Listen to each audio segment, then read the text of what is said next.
କାହିଁକି ତାକୁ ବିକିଲା?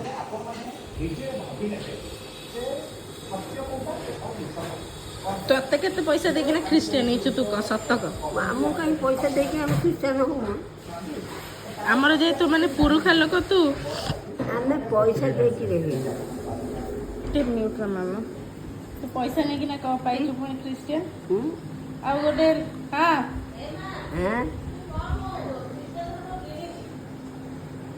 ମାନ୍ତିରେ ଆମର ଘର, ଆମର କେଉଁ ପୂର୍ବପୁରୁଷରୁ ସେ ହେଇଥିଲେ ଖ୍ରୀଷ୍ଟିଆନ?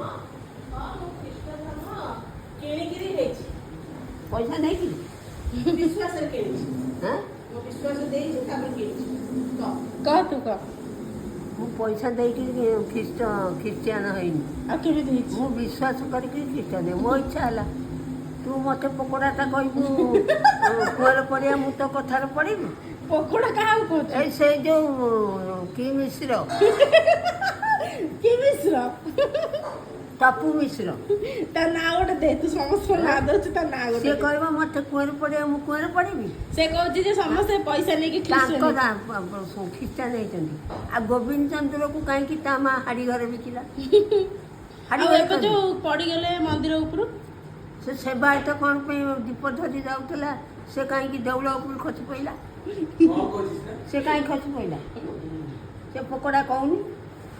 ପକୋଡ଼ା ମିଶ୍ର ମାନେ ମୁଁ ତା ଆଗରେ ତମର ଦୀପ ପଡିଛି ମାନେ ତୋର ଗତି ଗଲା, ପଡିଯିବୁ ଏবার ରହିବନି। ତମେ କହିବ ଡରୁଛି, ମୁଁ ତା ଆଗରେ କହିବି ହଁ ପକୋଡ଼ା ତୋର ଗୋଟେ ଗୋଡ଼ ସରିଲାଣି, ଆଉ ଗୋଟେ ଗୋଡ଼ ସରିଲାଣି। ବ୍ରାହ୍ମଣ ଯାଏ ଖାଲି ଉପରେ ପଡିଲେ ତଳକୁ ପଡିଯିବ, ବୁଝିଲ?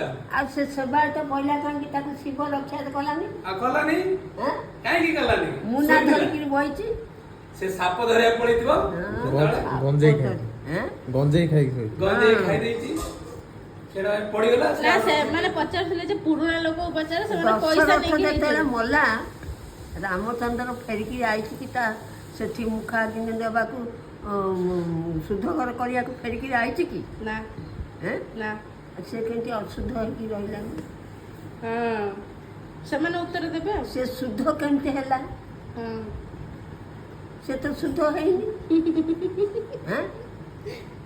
ଅଙ୍କଲ କୁହନ୍ତୁ, ଆପଣ ପଚାରୁଛନ୍ତି।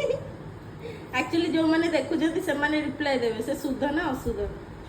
ଆଉ ତପି ମିଶ୍ରର ସେ ତାର ସାର୍ଟ ପ୍ୟାଣ୍ଟ ନାହିଁ, ଦୟାକରି କୋ ଗାଁରୁ ଗୋଟେ ଆସି ସାର୍ଟ ପ୍ୟାଣ୍ଟ ଦିଅ, ଖାଲି ବାନିଆନ ରାଗା ରହୁଛି। ପାପ ସେ ବିଚରା ବ୍ରାହ୍ମଣର ପଇତା ନାହିଁ। ଆମ ଘର ମାନକେ ମୋ ନାତି ନାତୁଣୀ ଝିଅ ଜୋଇଁ ସମସ୍ତଙ୍କର ଅଛି, କହିଲେ ଦେବି। ହଁ ଦେବା, ଦେବି, ପଠେଇଦେବି। ଆଡ୍ରେସଟା କହିଦେ, ଆମେ ଯାଇକି ଛାଡ଼ିଦେବୁ ସେଠି।